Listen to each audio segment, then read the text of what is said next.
बोली करवा चौथ माता की जय। श्री गणेशाय नमः। एक बार की बात है, एक साहूकार के 7 लड़के और एक लड़की थी। एक बार कार्तिक मास की कृष्ण पक्ष की चतुर्थी तिथि को सेठानी सहित उसकी 7 बहुएं और उसके बेटे ने भी करवा चौथ का व्रत रखा। रात्रि के समय जब साहूकार के सभी लड़के भोजन करने बैठे तो उन्होंने अपनी बहन से भी भोजन कर लेने को कहा।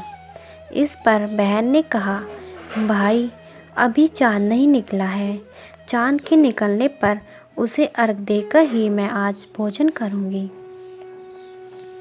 साहूकार के बेटे अपनी बहन से बहुत प्रेम करते थे। उन्हें अपनी बहन का भूख से व्याकुल चेहरा देख बहुत दुख हुआ।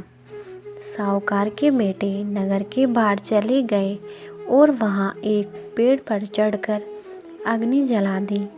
घर वापस आकर उन्होंने अपनी बहन से कहा, देखो बहन, चाँद निकल आया है, अब तुम उन्हें अर्घ देकर भोजन ग्रहण कर लो। साहूकार की बेटी अपनी भाभी से कहा, भाभी देखो चाँद निकल आया है, आप भी चाँद को अर्घ देकर भोजन कर लो। यह बात सुनकर उसकी भाभी ने कहा, बाईसा ये तो आपका चाँद है, हमारा चाँद तो आने में अभी समय है। वह भूख से व्याकुल थी। वह चाँद को अर्घ देकर भोजन करने बैठ गई। जैसे ही उसने पहला ग्रास खाया उसे छींक आ गई और दूसरे घास में बाल आ गया और तीसरा घास खाने ही वाली थी कि उसके ससुराल से बुलावा आया कि पति बीमार है और जिस भी हाल में हो तुरंत चली आए। उसे विदा करने के लिए माँ ने जब बक्से से कपड़े निकाले तो काले कपड़े मिले, दूसरी बार में सफ़ेद कपड़े मिले। बेटी बोली, माँ तुम रहने दो, मैं चली जाती हूँ। माँ घबराकर बेटी से बोली, बेटी रास्ते में जो भी छोटा बड़ा जो कोई भी मिले सबके पैर पड़ती जाना। जो भी बूढ़ सुहागन होने का आशीर्वाद दे तो वही पल्ले में गांठ बांध लेना। बेटी बोली, ठीक है, और वह ससुराल के लिए चल दी। रास्ते में उसे जो भी मिला वह सबके पांव छूती चली गई। सबने सुखी रहो, पीहर का सुख देखो, सुखी रहो का आशीर्वाद दिया। ऐसे वह अपनी ससुराल पहुंच गई। ससुराल के दरवाजे पर छोटी ननंद खेल रही थी। जब उसके पांव छुए तो उसने आशीर्वाद दिया, सदा सौभाग्यवती रहो, पुत्रवती रहो और बूढ़ सुहागन हो। यह सुनते ही उसने अपने पल्ले से गांठ बांध ली। घर के अंदर गई तो उसने देखा उसका पति मरा हुआ ज़मीन पर लेटा हुआ है और उसे ले जाने की तैयारी हो रही है। वो बहुत रोई, बहुत चिल्लाई। जैसे ही उसे ले जाने लगे तो रोती चिल्लाती बोली, इन्हें ले जाने नहीं दूंगी। जब कोई नहीं माना तो बोली, मैं भी साथ जाऊंगी। जब वह नहीं मानी तो सब बोले, ले चलो साथ में। जब पति को जलाने का समय आया तो वो बोली, मैं इन्हें जलाने भी नहीं दूंगी। तो सब बोले, पहले तो पति को खा गई, अब उसकी मिट्टी भी खराब कर रही है। लेकिन वो नहीं मानी। गांव के और परिवार के बड़े लोगों ने यह निर्णय किया कि इसे यहीं रहने दो, इसके लिए एक झोपड़ी बनवा दो। वहाँ उसके लिए एक झोपड़ी बनवा दी और वह अपने पति के मृत शरीर के साथ वहाँ रहने लगी। वो पति की साफ सफाई करती और उसके पास बैठी रहती। उसकी छोटी ननद प्रतिदिन दोनों समय उसके लिए खाना लेकर आती। वह हर चौथ को व्रत करती, चाँद को अर्घ देती और चौथ माता आती तो चौथ माता कहती, करवोले करवोले, भाइयों की प्यारी बहन करवोले, घनी बुखारी करवोले। करवोले तो वह चौथ माता से अपने पति के प्राण मांगती, पर चौथ माता कहती कि जब हमसे बड़ी चौथ माता आएंगी तो उनसे अपने पति के प्राण मांगना।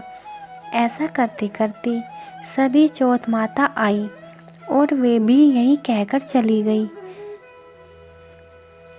अश्विन की चौथ माता बोली, तुझसे कार्तिक की करवा चौथ माता नाराज हैं, वो ही तेरा सुहाग लौटाएंगी। जब वो आएंगी तो उनके पैर मत छोड़ना। जब करवा चौथ आने वाली हुई तो उसने अपनी छोटी ननद से पूरे श्रृंगार और सुहाग का सारा सामान मंगवाया और करवे भी मंगवाए। सास ने सोचा, पागल हो गई है, जो मांगती है दे आओ। साहूकार की बेटी ने करवा चौथ का व्रत रखा, चाँद निकलने पर अर्घ दिया और चौथ माता की जोत करी।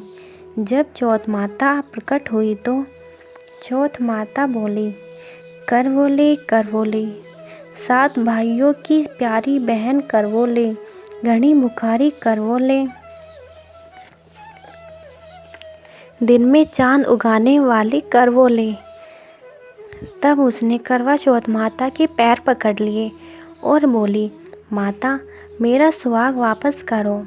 चौथ माता बोली, तू बड़ी भूखी है, 7 भाइयों की प्यारी बहन है, तुझे सुहाग से क्या काम। तब वह बोली, नहीं माता नहीं, मैं आपके पैर तब तक नहीं छोड़ूंगी जब तक आप मेरा सुहाग वापस नहीं करती।